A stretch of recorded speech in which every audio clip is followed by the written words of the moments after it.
Nandito tayo ngayon mga kalakbay sa Masbate, Lagun, dito sa Barangay Matayom, Katayngan, Masbate. So napapanood ko lang to sa mga vloggers na Masbate, no. Ngayon ko lang napuntahan to at hapon kami pumunta, kaya ito yung kulay. Yan. So yun yung mga kasama ko. So yan. Yan yung restaurant nila. Tapos dito may kita mo yung paglubog ng araw. Tapos yung gitna, swimming pool yan na hindi pa tatapos. Tapos hanggang doon yan, sa dulo. So subukan nating puntahan dito mamaya. Bababa tayo hanggang doon kung anong meron doon. May live band din pala to dito mga kalakbay sa restaurant ng Masbate, Lagun. Tapos may coffee shop pa sa loob. So ito yan, live band yan. Punta natin dito yung ito yung floating restaurant nila dito. Iikot-ikot yan sa buong Lagun.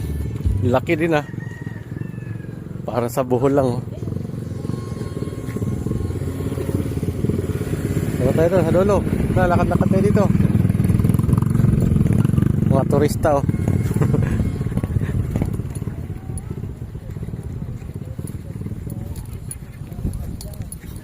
Dito tayo.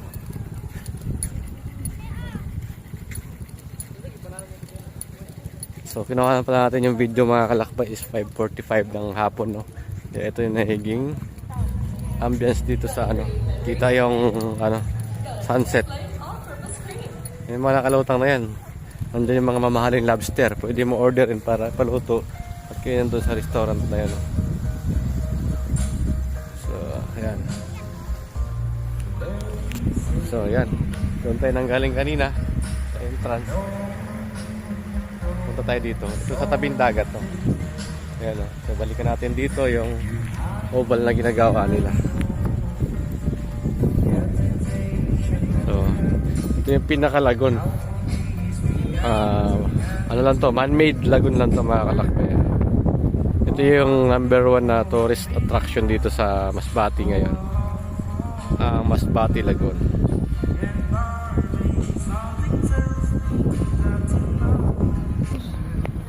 Starfish. Nakita ko tumalan na isda. Starfish. Pwede yata mamingwit dito Ala. Laka. Ganda Laka. Laka bro yung tubig. Laka po.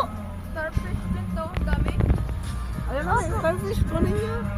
Saan? Bawal yan, mamamatay yan pag kinuha. Ano, dami yun. Oh.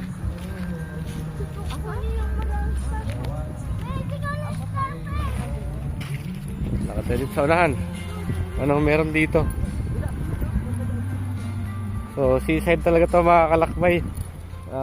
Mahaba to hanggang doon pa Tapos sa kabilang island meron naman dyan tinatawag na Baslay Island, isa din sa white sand. So yan yung mga fish cage, lobster cage pala.